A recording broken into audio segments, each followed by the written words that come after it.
ጉቺ በጣም አመሰግናለሁ። ጉቺ ከረገጧት ጋር ስትታረቅ ለምን ሄደሽ አላወራሽ? በጉጥ ከምትሄጅ አንዳንዶቻቸው በጣም ረ በኢየሱስ ግን ረ ምን አይነት ጉር ናቸው ግን እግዚአብሔርን ጋይስ ሳልናገርም መከራ ሳወራም መከራውን የምን መጥፎ ነገር ስለ ጆን ዳንኤል ገጀራም ነው ያወራሁት። ነገ ማወራለሁ፣ ከነገ ወዲያም ማወራለሁ።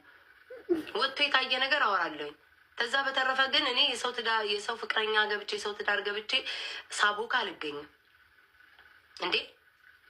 በህግ የተያዘ ነገር ከሆነ በማረጋገጫ የተያዘ ነገር ሆኖ ሰው ተጎድቶ ወይ ጆን ዳንኤል ወይ ጃኒ ተጎዳ ሆኖ እያየውኝ በህግ ተረጋግጦ በምናምን በመረጃ የወጣ ነገር ከሆነ ዝም ብዬ ማገጥ ወይ ማሾፍ ማላገጥ ከሆነ ትክክል ናቸው። ከዛ በተረፈ ግን እነሱ ተስማምተው ተታርቀው ለመጡት እኔ የምን ቤት ነኝ?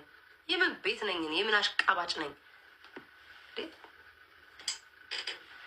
እኔ እባክሽ ብሎክ ላድርግሽ። ሂጂ ውጭ፣ በእናትሽ ውጭ፣ በእግዚአብሔር ሂጂና እዛ ኮመንት ላይ ውሻ ሁኚ። በየኮመንቱ ተሳደብ። ቦልኬሻለሁ። ትዕግስትም የለኝ። ኖ ጋይስ ማርያምን በስቶብኝ ነው እኮ እንዲ ሜንሽን ደግሞ ሜንሽን ያደርጉኛል። ይሄ ሁሉ ሰው በነ ጆን ዳንኤል እና በነ ጃኒ አስተያየት ያልሰጣለ ከሪከርደር እስከ ኮሜንታተር ከኮሜንታተር እስከ ዩቲዩበር ከዩቲዩበር እስከ ቲክቶከር ለምን እኔን ከምትናገሩ የጆን ዳንኤል ጓደኞች እና የጃኒ ጓደኞች አፋቸውን ዘግተው አረ ቁጭ ብሎ የተቀመጡት ኢትዮጵያ ውስጥ ያሉት ለምን አስተያየት አይሰጡም? ያዩ የለ እኔ እኮ እንደ ማንኛውም ሰው ተከታታይ ነው እንደናንተ በውጭ ያየሁትኝ። አንድ አገር ውስጥ የሚኖሩ አንድ ከተማ ውስጥ የሚኖሩ አንድ ቲክቶከር የሚጠቀሙ አብረው 4 ዓመት 5 ዓመት የቆዩ ሰዎች ለምን ለጆን ዳንኤል የልጅ አባት ነው ተው ተፋቱት፣ ወይም ደግሞ ለጃኒ ሴት ናት ፍትና ብለው ለምን አይወጡም?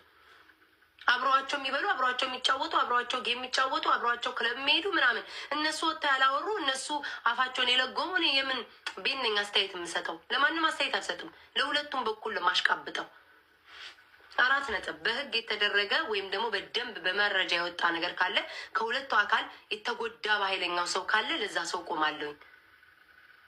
አንተ ደግሞ ሰው ታረቅን ለዛ ሰው ቆማለሁ። ከዛ በተረፈ ወደፊትም ፍቅረኛ ሞኝ ስትመጡ ለሁለታችሁ ነው ማሽቃብጠው። ሁለታችሁን መቀጥቀጥ ካለብኝ ቅጥቅጥ አደርጋለሁ። ሁለታችሁንም ቀልድ መቀለድ ካለብኝ ቀልዳለሁ። ይህንን ሁሌም ሆዳችሁ ውስጥ አስገቡ። ለአንዱ ሳይድ ይዤ ማሽቃበጥ አልፈልግም፣ አላሽቃብጥም። በቃ ጥግ የምቀረው እኔ ነኝ። ደግሞም ቀርቼም አይቼዋለሁ።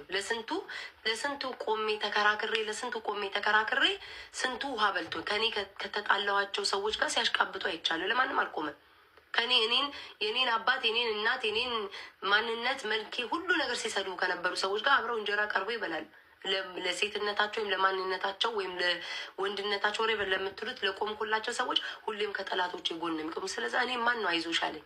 ማን ነው ለእኔ